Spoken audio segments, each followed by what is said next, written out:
చంద్రబాబు నాయుడు గారి నాయకత్వంలో కూటమి ప్రభుత్వం ఏర్పడిన తర్వాత వ్యవసాయం దాదాపుగా 2 ఖరీఫ్ సీజన్లు కూడా అయిపోయి, 3వ ఖరీఫ్ సీజన్ కూడా ప్రారంభమైంది. 2 రబీలు కూడా అయిపోయింది.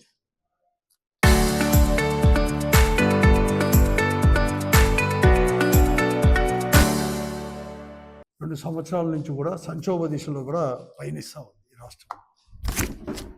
ప్రభుత్వం ఏమో దిక్కు మాటలు చెప్తా ఉంది, వ్యవసాయానికి అతిపెద్ద పీట వేస్తాము, అన్ని రకాల రైతులను ఆదుకుంటాము, ప్రాజెక్టులను పూర్తి చేసేదే కాకుండా వ్యవసాయానికి విత్తనం దగ్గర నుంచి ఎరువుల దగ్గర నుంచి అన్నీ కూడా మేము చేస్తాము, నష్టం వస్తే కూడా నష్టాన్ని కూడా పూర్తిస్తామని చెప్తానే ఉన్నారు. కానీ ఎక్కడ కానీ ఆ దిశలో మాత్రం పయనించలేదు, ఎక్కడ కానీ ఆదుకోలేని పరిస్థితి కూడా. ఎందుకంటే ఈ ప్రభుత్వం ఏర్పడినప్పటి నుంచి కూడా ఈ 2 సంవత్సరాల్లో కూడా అతివృష్టి, మొదటి సంవత్సరం అతివృష్టి అనావృష్టి వలన పంటలు పెద్ద ఎత్తున కూడా దెబ్బతిన్నాయి. ఆ రోజు జగన్మోహన్ రెడ్డి గారు ఇటువంటి సంక్షోభాలు వచ్చినప్పుడు వ్యవసాయంలో ఇన్సూరెన్సో ఇన్పుట్ సబ్సిడో ఎప్పటికప్పుడే ఇచ్చేవారు కూడా. కానీ వీరు మాత్రం ఇంతవరకు ఇన్సూరెన్స్ లేదు, ఇన్పుట్ సబ్సిడీ కూడా లేదు, ఎక్కడ కానీ లేకుండా కూడా పరిస్థితులు కూడా ఉన్నాయి. ఈ రెండు ఖరీఫ్లో అలాగే 2 రబీలో కూడా పెద్ద ఎత్తున నష్టం వచ్చింది. తర్వాత కరువు మండలాలుగా ప్రకటించారు. అతివృష్టి అనావృష్టిలో దెబ్బతిన్న పంటలకంతా కూడా బీమా రూపంలో కూడా ఇస్తామని చెప్పారు. గత సంవత్సరం అప్పుడు జగన్మోహన్ రెడ్డి గారు ముఖ్యమంత్రిగా ఉన్నప్పుడు ఫ్రీగా అనేది కూడా బీమా పథకం అనేది కూడా వర్తింపజేస్తామంటే ప్రీమియం రైతుల తరపున కూడా సెంట్రల్ స్టేట్తే కాకుండా ప్రీమియం రైతుల తరపున కూడా కట్టాలని చెప్పి రైతులతో కూడా కట్టించుకోవడం జరిగింది.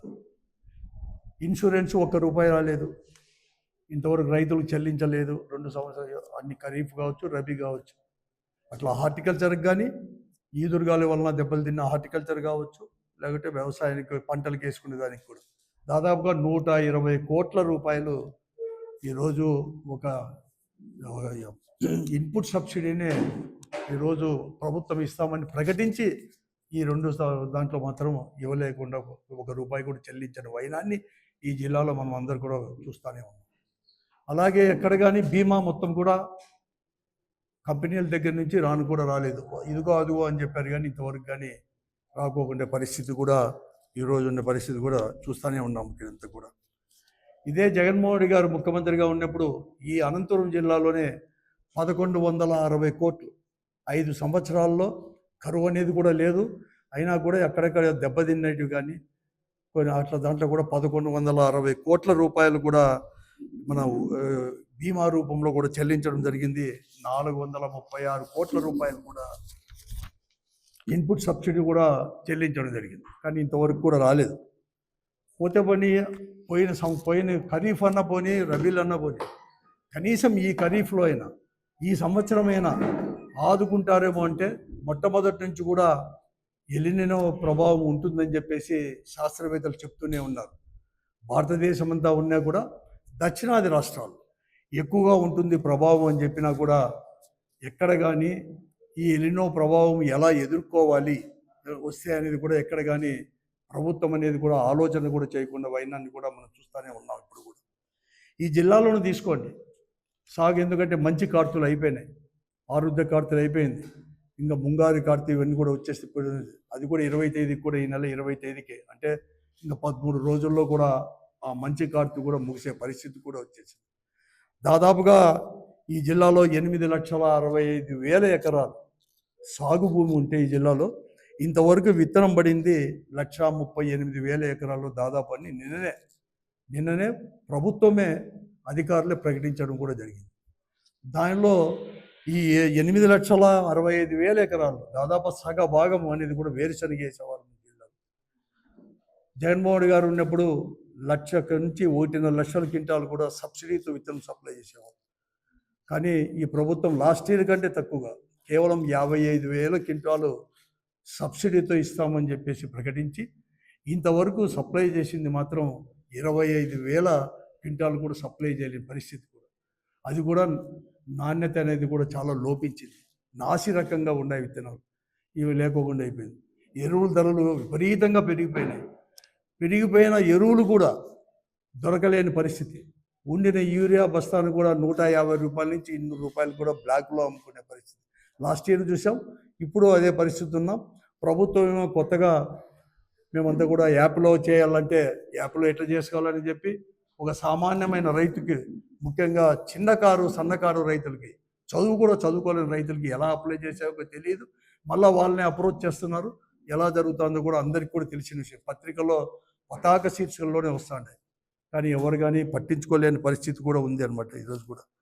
ఇప్పుడు దాదాపుగా కందులు కూడా 1200 క్వింటాలు మాత్రమే ఇంతవరకు సప్లై చేశారు మన జిల్లాలో. గతంలో 3000 క్వింటాల పై వరకు సప్లై చేసేవారు. ఈ ప్రభుత్వం వచ్చినాక 1200 క్వింటాలు మాత్రమే సప్లై చేశారు. కానీ విత్తనం పడింది వేరుశనగ 6.8% మాత్రమే విత్తనం వేశారు. వేరుశనగ విత్తనం కేవలం 1,38,000 ఎకరాలు వేశారంటే దాదాపుగా 7,10,000 ఎకరాల్లో ఇంకా కూడా ఇంతగా ఉంది. ఎందుకంటే దీనికంతా ఇప్పటికే ఖర్చు పెట్టుకున్నారు. మనం అనుకోకుండా జూన్లోనే వర్షాలు రావడం, జూన్లో వర్షాలు వస్తే ఏదో ఆశాజనకంగా ఉన్నాయని చెప్పేసి సేద్యాలందరూ కూడా చేసుకొని కూడా ఉన్నారు. ఆ తర్వాత జూన్ 2వ వారం 3వ వారం నుంచి వర్షాలు ఇంతవరకు జాడ కూడా లేదు, రావు అని కూడా చెప్తా ఉన్నారు. ఈ పరిస్థితి ఉన్నాయి. ఎక్కడ కానీ ఎవరు కానీ పట్టించుకోలేని వైనం కూడా ఉంది. మరీ ముఖ్యంగా హెచ్ఎల్ఎం తుంగభద్ర డ్యామ్ కింద హెచ్ఎల్ఎంస్ అంటే రాయదుర్గము, ఉరవకొండ నియోజకవర్గాల్లో అయితే అంతా కూడా రెడీ చేసుకుని దుక్కులు కూడా చేసుకొని ఒక సేద్యం చేసుకొని నారలు కూడా పోసుకున్నారు. కానీ ఏది కానీ పట్టించుకోలేని పరిస్థితి ఈరోజు ఇక్కడంతా కూడా ఉండిన పరిస్థితి కూడా ఉంది. ఈ పరిస్థితుల్లో కనీసం గతంలో పోయినట్టు ఈ 2 సంవత్సరాలు పోయినట్టువే లేదు. ఈ సంవత్సరంకైనా కూడా ఇటువంటి కష్టకాలంలో మాటలకు రాజకీయాలకు దానికి మాత్రమే టైం కేటాయిస్తున్నారు తప్ప ప్రభుత్వంలో ఉండే పెద్దలు కావచ్చు, ఈ జిల్లాలో ఉండే ప్రజాప్రతినిధులు అందరూ కూడా అధికార పార్టీ ప్రజాప్రతినిధులు కావచ్చు చేస్తున్నారు తప్ప ప్రజలను ఆదుకోవాలని చెప్పేసి. అతి పెద్దగా ఈ జిల్లాలో వ్యవసాయం పైన ఆధారపడిన వారు, వ్యవసాయం పైన ఆధారపడినారంటే కేవలం రైతులు అంటే సన్నకారు రైతులే మన జిల్లాలో ఎక్కువ, దాదాపుగా 80% మంది 5 ఎకరాల లోపల ఉండేవారే. వారిని గురించి ఆలోచన చేయలేదు, ప్రజల గురించి ఆలోచన చేయలేదు. ఎక్కడ కానీ ఈరోజు అనేది లేకుండా రాజకీయాలు తావిస్తున్నారు. మాటలు మాత్రం కోటలు దాటుతున్నాయి. చంద్రబాబు నాయుడు గారి దగ్గర నుంచి ఇంతవరకు కూడా కేవలం ప్రతిపక్ష పార్టీ విమర్శించడమే ఉంది. కానీ పోయిన తూరి అధికారంలో ఇప్పుడుండే ప్రధానమైన ప్రతిపక్ష పార్టీ వైఎస్ఆర్ కాంగ్రెస్ పార్టీ అధికారంలో ఉన్నప్పుడు వ్యవసాయానికి ఏం చేసింది, అంతకంటే ఎక్కువ చేస్తామన్నప్పుడు ఏం చేయాలని చెప్పి ఆలోచన లేకుండా రాజకీయాలు మాత్రమే చేసుకుంటూ పోతున్నారు. ఇటువంటి క్లిష్ట పరిస్థితుల్లో కూడా ఈ ఎలినో ప్రభావం కావచ్చు, పైన డ్యాముల్లో నీళ్లు లేవు, ఎక్కడికి లేవు. ఈ ప్రభావంలో ఏమి చేయాలి, తాగునీరు అయితే ఎట్లా, సాగునీరు అయితే ఎట్లా, లేకపోతే ఇది కరువు అనేది వస్తే ఈ 20 రోజుల్లో కూడా విత్తనం అనేది పడకపోతే ఇంతవరకు విత్తనం పడిన 1,30,000 ఎకరాలకు కూడా వాడుపడతా ఉన్నాయి వర్షాలు లేక. దానికి ఏం చేయాలని చెప్పి కనీసం ఒక ప్రణాళికబద్ధంగా కూడా ప్రభుత్వం అనేది కూడా ముందుకు కూడా కదలడం లేదు. ఈ జిల్లాలో ఉన్న ప్రజాప్రతినిధులకు కూడా ఎక్కడ కానీ చీమ కుట్టినట్లు కూడా ఎక్కడ కానీ లేని కనీసం ఆలోచన చేస్తాం, కూర్చుందాం అధికారులు అందరూ కలిసి కంటింజెన్సీ ప్లాన్ ఏమి అనేది కూడా ఆలోచన చేయకోకుండా కూడా ఇంతవరకు కూడా ఉదిక్కు పత్రికల్లో పతాక శీర్షికల్లోనే వస్తూ ఉన్నాయి, స్టోరీస్ వస్తూ ఉన్నాయి. మేము కూడా ప్రతిపక్ష పార్టీగా వారికి ఎప్పటికప్పుడు చెప్తానే ఉన్నాం అధికారులకు అందరికీ కూడా. కానీ ఎక్కడ కానీ ఒక మీటింగ్ కానీ ఏది కానీ ఇంతవరకు కూడా చేసుకోలేని పరిస్థితి కూడా ఈరోజు కూడా ఉంది అని చెప్పి దాన్ని చేస్తున్నాం. కాబట్టి ఇప్పటికైనా కానీ ఈరోజు మళ్ళీ కూడా చెప్తారు, ఇంతవరకు ఇన్సూరెన్స్ చేయలేదు, బీమా అనేది కూడా చేయలేదు. ఎందుకంటే రైతులు ఇప్పటికే ఖర్చు పెట్టుకున్నారు దుక్కులన్నీ కూడా దీన్ని జూన్లో వచ్చిన వర్షానికి. విత్తనాలు కూడా ప్రభుత్వం అనేది సబ్సిడీ విత్తనాలు ఇవ్వకపోయినా కూడా ధరలు ఎక్కువైనా కూడా కొని తీసుకొచ్చుకున్నారు, అప్పులు చేసి కూడా కొన్ని కూడా తీసుకొచ్చి ఇంట్లో రెడీగా పెట్టుకున్నారు, విత్తనాలు పెట్టుకున్నారు, ఎరువులు కూడా కొనుక్కొని కూడా ఇంత ధరలు ఎక్కువ విపరీతమైన ధరలు ఉన్న గత 2 సంవత్సరాలు వీళ్ళు చేసిన బ్లాక్ మార్కెట్లో ఉంటే ఏమన్నా కానీ తీసుకుందామని చెప్పి 50 ఇంకా తక్కువ ఉంది, ఇంకా పెరుగుతుందేమని చెప్పి ముందు జాగ్రత్తకు కూడా ఇంటిలో పెట్టుకున్నారు. వర్షం జాడ లేకోకుండా పోయింది, ఎల్లినో ప్రభావం అని చెప్పి అంటున్నారు, వర్షాలు రావేమో అని కూడా చెప్తున్నారు. కానీ ఏం లేదు, ఎలా ఆదుకోవాలని కూడా తెలియదు. ఇప్పటికే క్రాప్ లోన్లు అంతా కూడా తీసుకున్నారు, కంప్లీట్గా క్రాప్ లోన్ తీసుకుంటారు. గతంలో క్రాప్ లోన్ కట్టేటప్పుడు ప్రభుత్వమైనా అలాగే కూడా చెల్లించేది జగన్మోహన్ గారు ముఖ్యమంత్రిగా ఉన్నప్పుడు రైతుల యొక్క షేర్ కూడా. కానీ ఈ కూటమి ప్రభుత్వం వచ్చినాక రైతుల యొక్క షేర్ కట్టము రైతులే కట్టుకోవాలని చెప్పి లాస్ట్ ఇయర్ కట్టిన దానికి ఏమి ఇవ్వలేదు. ఈ సంవత్సరం ఇంతవరకు ప్రకటించుకోకుండా నిన్ననే ఫసల్ బీమా కావచ్చు, లేకపోతే వాతావరణ బీమా కూడా చేయాలని కూడా చెప్పడం కూడా జరిగింది. వాతావరణ బీమాకైతే 15వ తేదీ లాస్ట్ డేట్, అంటే కేవలం ఇంకా వారం రోజులే ఉంది. ఎకరాకి ఎంత కట్టాలో కూడా తెలియదు. మళ్ళీ ఇప్పుడు రైతాంగం అంతా కూడా కొన్ని లక్షల మంది రైతులు కూడా ఈ జిల్లాలోనే లక్షల మంది రైతులు కూడా ఈ ప్రీమియం కట్టుకోవడానికి, బీమా మొత్తం రైతుల యొక్క షేర్ కట్టుకోవడానికి బ్యాంకుల చుట్టూ కూడా మళ్ళీ తిరిగే పని. ఎంత కట్టాలో కూడా తెలియదు, కానీ వారం మాత్రమే టైం ఇచ్చినాం. అంటే ఎంత అశ్రద్ధ ఉందో, ఎంత నిర్లక్ష్యం ఉందో, రైతులు అంటే కూడా ఎంత నిర్లక్ష్యం ఉందో, వ్యవసాయం అంటే ఎంత నిర్లక్ష్యం ఉందో, ఇంతకంటే కూడా తార్కాణం ఈ కూటమి ప్రభుత్వానికి ఇంతకంటూ కావాలని చెప్పడానికి కూడా మళ్ళీ కూడా లేని పరిస్థితి, కూడా అంత దమనీయమైన పరిస్థితి ఈరోజు కూడా ఇక్కడ అంతా కూడా ఉండిన పరిస్థితి కూడా ఉన్నాయి. కానీ ఏం చేస్తారో ఎక్కడికో తెలియదు. ఇంతేకాదు, ఈరోజు రైతాంగం ఈ 2 సంవత్సరాల్లో రైతులను ఆదుకునే వాళ్ళు లేక ఆర్భాటంగా కూడా ఎన్నికల సమయంలో పెద్ద ఎత్తున నష్టపోయిన రైతులు కూడా అప్పులు చేసుకున్నారు. ఈ రైతులైతే ఈ రాష్ట్రానికే ప్రజలందరికీ కూడా అన్నం పెట్టే రైతన్న ఈరోజు అనంతపురం జిల్లాలో భార్య పిల్లల్ని అనేవాళ్ళు కూడా పోషించుకోలేక, అంటే పట్టడ అన్నం కూడా పెట్టలేక, వ్యవసాయం కోసం చేసిన అప్పులు తీర్చలేక ఈ 2 సంవత్సరాలు పైబడింది ఆత్మహత్యలు చేసుకున్నారు. ఈ ఉమ్మడి జిల్లాలో 160 ఆత్మహత్యలు ఉంటే, అనంతపురం జిల్లాలో ఉంటే, ఒక అనంతపురం జిల్లాలోనే 75 మందికి పైబడి కూడా ఆత్మహత్యలు చేసుకున్నారు. 5 లక్షలు జగన్మోహన్ గారు ముఖ్యమంత్రిగా ఉన్నప్పుడు ఇస్తామంటే మేము 7 లక్షలు ఇస్తామని చెప్పేసి ఒక్క రైతుకు కూడా 2 సంవత్సరాలు పైబడింది వచ్చేసి ఒక్క రైతు కూడా 24వ సంవత్సరంలో రైతులు ఆత్మహత్య చేసుకున్నా, 25లో చేసుకున్నా, ఇప్పటి వరకు 26 సంవత్సరాలు చేసుకున్న 75 పైన వాడు కూడా ఆత్మహత్యలు చేసుకున్నారు. ఒక్క రైతుకు కూడా ఒక్క రూపాయి కూడా చెల్లించడం అయినా ఎంత దారుణమైన విషయం అంటే, ఈ జిల్లాలో కనీసం డివిజన్ స్థాయిలో ఒక ఆర్డీఓ కానీ, డిఎస్పి కానీ, అగ్రికల్చర్ డెమాన్స్ట్రేటర్ అంతా కలిసి ఒక మీటింగ్ జరిగేసి ఈ లిస్ట్ అంతా పంపాలి. కానీ అటువంటి మీటింగ్ కూడా ఎక్కడ కానీ ఈ 2.5 సంవత్సరాల్లో ఎక్కడ కానీ నిర్వహించిన పాపాన కూడా పోలేదు ఈ ప్రభుత్వం కూడా. అధికారికంగా ఏమో కలెక్టరే ప్రకటిస్తున్నారు 75 మంది పైన ఉన్నారు ఈ జిల్లాలో అని చెప్పేసి. అవతల జిల్లాలో కూడా, సత్సాయి జిల్లాలో కూడా ప్రకటిస్తున్నారు. కానీ ప్రభుత్వం నుంచి ఒక్క రూపాయి కూడా రాకుండా పైన కూడా ఎంత కూడా ఆలోచన చేయాల్సిన అవసరం కూడా ఈరోజు కూడా ఉంది అని కూడా నేను చెప్తున్నాను. ఇంతకంటే దారుణం అనేది కూడా లేదు. వాళ్ళ పిల్లలకి అందరూ కూడా ఎలా చదివించుకోవాలి, వాళ్ళ పిల్లలు చదివించుకోవాలి, వాళ్ళ గతి ఏమి ఎక్కడికైనా పట్టించుకోలేదు. ప్రభుత్వం మాత్రం చనిపోయినప్పుడు పత్రికలో వస్తాను మేము ఉన్నామని చెప్పేసి ఆ జిల్లాలో ఆ స్థానిక శాసనసభ్యులో, లేకపోతే పార్లమెంటు సభ్యులో, లేకపోతే మంత్రుల్లో ప్రకటిస్తున్నారు. కానీ ఎక్కడ కానీ లేకుండా మన జిల్లాలోనే ఫైనాన్స్ మినిస్టర్ ఉన్నారు, మన జిల్లాలోనే 3 మంత్రులు ఉన్నారు. ఉమ్మడి జిల్లాలో ముఖ్యమంత్రి వచ్చేసి ఏదైనా కానీ వ్యవసాయం అంటే రాయలసీమకు బాగా చేయాలంటారు. రాయలసీమను హార్టికల్చర్కి కానీ లేకపోతే వ్యవసాయానికి హబ్బు చేస్తామని చెప్పి ప్రకటించుకున్న వాళ్ళు రైతులు అనేవాళ్ళు లేకుండా ఆత్మహత్యలు చేసుకుంటా అంటే వాళ్ళు పట్టించుకోకపోతే, బీమా రూపంలో కానీ ఇన్పుట్ సబ్సిడీ రాకపోతే, ఇట్లా కరువు వస్తుందని తెలిసి ఎలా ముందుకు పోవాలి రైతు అనేది కూడా ఆలోచన చేయకోకుండా, ఒక కంటింజెన్సీ ప్లాన్ అనేది లేకోకుండా, అట్లాంటప్పుడు ఎన్నో ప్రభావం వస్తే రైతు కూలీలకు పనులు ఏం చేయాలి అని చెప్పేది కూడా లేకుండా దారుణమైన పరిస్థితులు, అతి దారుణమైన పరిస్థితులు ఎప్పుడు నేను చూడలేదు రాజకీయాల్లో ఉన్నారు. కనీసం మాట్లాడే వాళ్ళన్నా మాట్లాడారు. ఒక ధైర్యాన్ని, మానసిక ధైర్యాన్ని ఇచ్చేవారు రైతు కూలీలకు మేము ఉన్నామని చెప్పేసి. కానీ ఈ జిల్లాలో మాత్రం ఎవరు కానీ 14 మంది ఎమ్మెల్యేలు ఉన్నారు, దాంట్లో 3 మంత్రులు, 2 ఎంపీలు, అనేక రకాలు కూడా ఉన్నారు. ముఖ్యమంత్రి ఏమైనా కానీ ఈ జిల్లాను ఆదుకోవాలంటాడు, కానీ ఎక్కడ కానీ లేకుండా పరిస్థితి కూడా ఈరోజు కూడా ఉంది. గతాన్ని గురించి ఇన్సూరెన్స్ బీమా ఇన్పుట్ సబ్సిడీలే ఇప్పుడేం సంవత్సరం అనే పరిస్థితులు కూడా ఉంది. ఈ పరిస్థితి కూడా పోతే పోనీ ఈ పొద్దు బ్రహ్మాండంగా చెప్పుకుంటున్నారు, కథలు చెప్తా ఉన్నారు. మేము 26 టీఎంసీలు మాత్రమే ప్రకటించింటే హెచ్ఎల్సీ నుంచి 29 టీఎంసీలు తీసుకొచ్చినామని చెప్తున్నారు. సంతోషమే, తీసుకొచ్చారు. 52 టీఎంసీలు అందరి నివా నుంచి తీసుకొచ్చినామని చెప్తారు. ఈ పొద్దు అందరి నివా నుంచి 52 టీఎంసీలు తీసుకొచ్చినారు. 240 రోజులు పెట్టి ఎంతో పెద్ద ఎత్తున కరెంటు ఖర్చు పెట్టి. సంతోషమే, నీళ్ళు ఏమి వచ్చినాయి అంటారు. నీళ్ళు ఎక్కడ ఉన్నాయి? 1 ఎకరా అయినా అందరి నివా కింద సాగు చేశారా?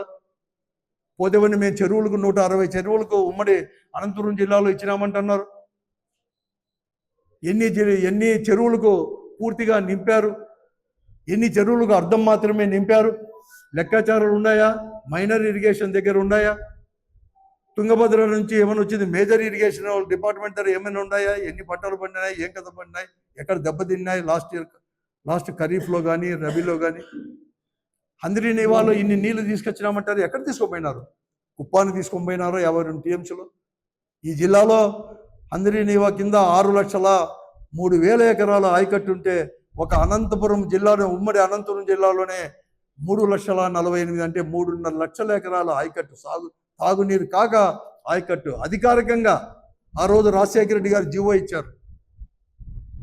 మీరు ఇన్ని నీళ్లు తీసుకొచ్చినామంటారే 40 టీఎంసీలే అందరి నివా నుంచి. నేను చెప్పింది ఈ 6 లక్షల్లోకి 40 టీఎంసీలకే.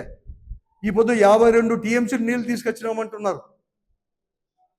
52 టీఎంసీ నీళ్ళు ఒక ఎకరా అయినా కూడా మేము ఈ చెరువు కింద పంట పెట్టాం, ఈ చెరువు కింద ఫుల్ ఇచ్చినాం, ఈ చెరువు కింద ఈ పంటలు పెట్టాం, ఇంత డబ్బు వచ్చింది, లేకపోతే ఇంత పంట పండింది అని లెక్కలు చెప్పే కనీసం ఒక రివ్యూ మీటింగ్ కలెక్టర్ గారి ఆధ్వర్యంలో, మంత్రుల గారి ఆధ్వర్యంలో ఉందా అని అడుగుతున్నాను. 2 ఖరీఫ్లు అయిపోయాయి, 2 రబీలు అయిపోయాయి. ఆర్భాటంగా ప్రకటించుకోవడానికి, ప్రచారం చేసుకోవడానికి మాత్రం ఉందే? ఎంత దౌర్భాగ్య పరిస్థితుల్లో ఉన్నాయి ప్రభుత్వం అసలు కూడా. ప్రజాప్రతినిధులు ఉండనట్లుగా ఉన్నారు. వారి యొక్క రాజకీయాలు చూసుకోవడానికి, వారి వ్యక్తిగత ఆదాయాలు చూసుకోవడానికి మాత్రం ఈ జిల్లాలో మాత్రం టైం ఉంది. రాజకీయాలు చేయడానికి మాత్రం టైం ఉంది. కనీసం మేము ఇన్ని నీళ్లు తీసుకొస్తామంటే ఏం చేస్తారో కూడా చెప్పలేని పరిస్థితి కూడా ఈరోజు కూడా ఉంది. ఎక్కడున్నాయి చెప్పండి? కనీసం తాగునీళ్ళు లేవంటున్నారు. నేనైతే ఫిబ్రవరిలోనే కలెక్టర్ గారిని ప్రత్యేకంగా కలిశాను. సార్ ఇంకా నీళ్ళన్నీ ఇంకా ఎక్కువ ఉండే, వస్తే 4 టీఎంసీలు 5 టీఎంసీలు వస్తాయి అందరినీ ఇవ్వకుండా. అనంతపూర్కి కాదు, అనంతపూర్కు, ఉరవకొండ, రాయదుర్గు, శ్రీరామరెడ్డి ప్రాజెక్టు, సత్సాయి ప్రాజెక్టు, ఇవన్నీ కూడా తాగునీళ్ళు కూడా ఆధారపడింది. గతంలో మేము ఉన్నప్పుడే 3 టీఎంసీ నిలబెట్టినా కూడా చివరిలో కూడా మురుగు నీళ్ళు అనేది కూడా బురద నీళ్ళు వచ్చే పరిస్థితి. ఈ సంవత్సరం ఎల్లినో ప్రభావం అని చెప్పి అంటున్నారు. 4 టీఎంసీలైనా పెట్టుకోండి. చెరువులకు మాత్రం ఎమ్మెల్యే వాళ్ళు మేము ఇన్ని తీసుకొని అన్ని తీసుకొని పోయి చెరువుల్లో నిల్వలేకోకుండా, నీరు అనేది కూడా నిల్వలేకోకుండా తూములకుండా కూడా బయటికి పోతుంటే తూములు కూడా పెట్టి నింపలేని పరిస్థితి ఈ జిల్లాలో దౌర్భాగ్య పరిస్థితులు ఉన్నాయి. ఇంజనీర్లు చూసుకోలేదు, మైనర్ ఇరిగేషన్. కాబట్టి కనీసం పిఏబిఆలో 4 టీఎంసీలైనా పెట్టుకోండి అంటే లేదంటున్నారు. ఈరోజు అనంతపురానికి, శ్రీరామరెడ్డి ప్రాజెక్టుకు, సత్సాయి ప్రాజెక్టుకు, ఉరవకొండ మంత్రి గారి నియోజకవర్గానికి బురద నీళ్లు పోయే ప్రమాదం ఉందని చెప్పేసి వాళ్ళే చెప్తా ఉన్నారు. 2 టీఎంసీలు లేని వైనం. నేను స్వయంగా హెచ్చరించినాను కలెక్టర్ గారు కూడా నేను మాట్లాడానండి, ఎమ్మెల్యేలు ఒప్పుకోలేదు, నీళ్ళు వస్తాయిలే అంటున్నారు అని ఎంత నిర్లక్ష్యంగా చెప్పారని చెప్పి పాపం కలెక్టర్ గారు చెప్తాను. దాదాపుగా ఇంకా నీళ్లు బంద్ చేసే దానికి ముందే 25 రోజుల ముందే కలెక్టర్ గారిని స్వయంగా కలిసి ఈ విషయంలో నాకు ముందు జాగ్రత్త తీసుకోమని చెప్పాను. ఎక్కడ కానీ లేదు. ఇప్పుడు టీబీ డ్యామ్కి మొన్ననే ఆదివారం మేమంతా కూడా విజిట్ చేశాం. ఓ ప్రైవేట్ కార్యక్రమానికి పోయి 9 టీఎంసీలు మాత్రమే ఉన్నాయి. అప్పుడే మనకు 40 టీఎంసీలు 35 టీఎంసీలు వచ్చేంతవరకు హెచ్ఎల్సీకి వదిలేక లేదు. కానీ అప్పుడే తుంగభద్ర డ్యామ్ నుంచి నిన్న సాయంకాలం నుంచి ఎల్ఎల్సీకు కర్ణాటక వాళ్ళు మాత్రం వదులుకున్నారు. కానీ ఓ దిక్కేమో ఇతరు సాగునీళ్ళు ఉండవు హెచ్ఎల్సీ కింద, ఓన్లీ తాగునీరే అంటారు. కానీ ఇంకా ఆ తాగునీరు కనీసం 40 టీఎంసీలకు వచ్చిన తర్వాత అయినా ఇడిచిపెట్టుకోకుండా కర్ణాటకలో ఇడిచిపెడితే 3 ముఖ్యమంత్రులు ఆడ కలుసుకొని కనీసం ఏమని చెప్పుకోకుండా మేము మాట్లాడుకున్నాము. 3 రాష్ట్రాల యొక్క భవిష్యత్తు, రైతుల యొక్క భవిష్యత్తు దృష్ట్యా చెప్పినారు. కానీ కనీసం ఏమి జాగ్రత్తలు తీసుకోవాలి, మన స్టేట్ నుంచి ఏం జాగ్రత్తలు తీసుకోవాలి అని చెప్పి చెప్పలేని వైనం ఇరిగేషన్ మినిస్టర్ గారి ఈ పరిస్థితి అనేది కూడా ఈరోజు కూడా ఇక్కడ ఉండే పరిస్థితి కూడా ఈరోజు కూడా ఉంది. కరెంటు లేదు, అసలు గిట్టుబాటు ధరలు లేవు, పనులకు లేవు, కాయగూరలకు అప్పుడు ముందైతే అన్నీ అయిపోయినాయి. ఇప్పుడు అయిపోయిన తర్వాత విపరీతమైన ధరలు ఎక్కడ లేదు, ఒక కంటిన్యూస్ ప్లాన్ లేదు. ఇప్పటికైనా ప్రభుత్వం కానీ, ముఖ్యంగా ఈ జిల్లాలో ప్రజాప్రతినిధులు, మంత్రులకు, అధికారులు, కలెక్టర్ వాళ్ళందరికీ కూడా నేను మనవి చేస్తున్నాను, ప్రభుత్వానికి కూడా మనవి చేస్తున్నాను. ఈ జిల్లా రైతాంగం తరపున ఈ జిల్లాలోనే 4 లక్షల మందికి పైబడిన కుటుంబాలు, 4 లక్షల మంది కుటుంబాలు, ఉమ్మడి జిల్లా కాదు, ఈ జిల్లాలోనే వ్యవసాయం పైన రైతులే ఆధారపడినారు. ఇంకా రైతు కూలీలు ఎంతమంది ఆధారపడినారో తెలుసుకోవాల్సిన అవసరం. అలాగే ఎన్ఆర్ఎస్ పేరు మాత్రమే మార్చేశారు. ఇటువంటి కరువు అనేది వస్తే మరొక మారు వలసలు పోకుండా రైతు కూలీలు, రైతులు కూడా చిన్నకారు రైతులు వలసలు పోయకుండా ఏమి చేయాలని చెప్పే ప్లాన్ కూడా తీసుకోమని చెప్పి నేను ఈ ప్రభుత్వాన్ని వైఎస్ఆర్ కాంగ్రెస్ పార్టీ తరఫున డిమాండ్ చేస్తున్నాం. లేకుంటే రైతాంగం తరఫున అలాగే రైతు కూలీల తరఫున కూడా కలిసి వచ్చే పార్టీలతో కలిసి కూడా పోరాటం చేయడానికి కూడా సిద్ధపడతామని కూడా మేము కూడా ఈ ప్రభుత్వాన్ని కూడా హెచ్చరిస్తున్నాను కూడా ఈరోజు హెచ్చరిస్తున్నాం. కేవలం మాటలకు మాత్రమే పరిమితం కావద్దండి. రైతుల యొక్క ఆత్మహత్యల గురించి మాట్లాడండి. రైతుల యొక్క ఆత్మహత్యలకు వాళ్ళకు పారితోషికం ఏదైతే చెప్పారో దాన్ని వెంటనే ప్రకటించండి. ప్రకటించేది కాదు, ఇవ్వండి. అలాగే గతంలో ఉన్న 120 కోట్ల రూపాయలు ఇన్పుట్ సబ్సిడీ ఇవ్వండి, ఇన్సూరెన్స్ ఇవ్వండి. మీరు ప్రకటించింది, ఈ ప్రభుత్వం ప్రకటించింది, అధికారిక ప్రకటించింది ఇవ్వండి. ఇప్పటికైనా కానీ నేను చెప్తున్నాను, రైతుల ప్రీమియం కట్టుకోలేరు.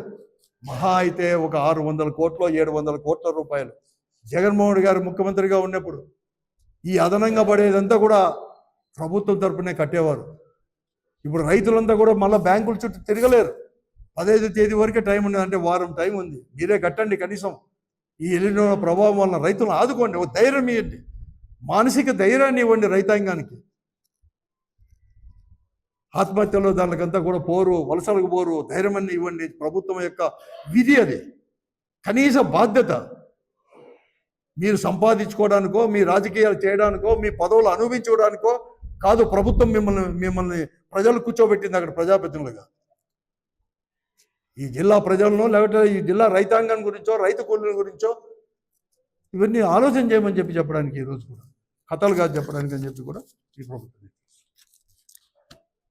ఏమన్నది. కనీసం ఎరువులు అనేది కూడా ఇంత విపరీతంగా పెంచుతూ ఉంటే ఎక్కడ కానీ అడ్డుకోగలేకూడదు. ఇంత పెంచి ఎట్లా గిట్టుబాటు అవుతుందని మన ఎరువులు పెంచిన దానికిను అన్నీ పెరిగిపోయినప్పుడు ఆటోమేటిక్గా కనీసం మద్దతు ధర కూడా పెంచాలి కదా. కనీసం మద్దతు ధర మాత్రం పెంచరు, ఎక్కువ పెంచరు, కానీ ఎరువులు మాత్రం విపరీతంగా ఆ పరిస్థితి.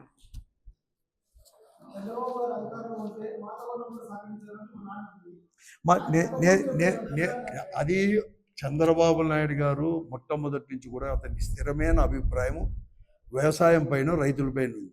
వ్యవసాయం దండగానేవాడు అంతెందుకు మన జిల్లాలో ప్రజాప్రతినిధులు ఉన్నారు. అనంతపురం జిల్లాలో కరువు ఉండనే అంటూ ఇండస్ట్రియల్ హబ్ అయిపోయింది, కరువే ఉండదు అంటాడు.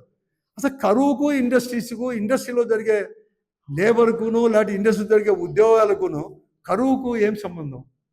కరువే అదే. కానీ జిల్లాలో ఉండే ప్రజాప్రతినిధులే, అది 3 తూర్లు 4 తూర్లు ఎలక్ట్ అయిన ప్రజాప్రతినిధులే.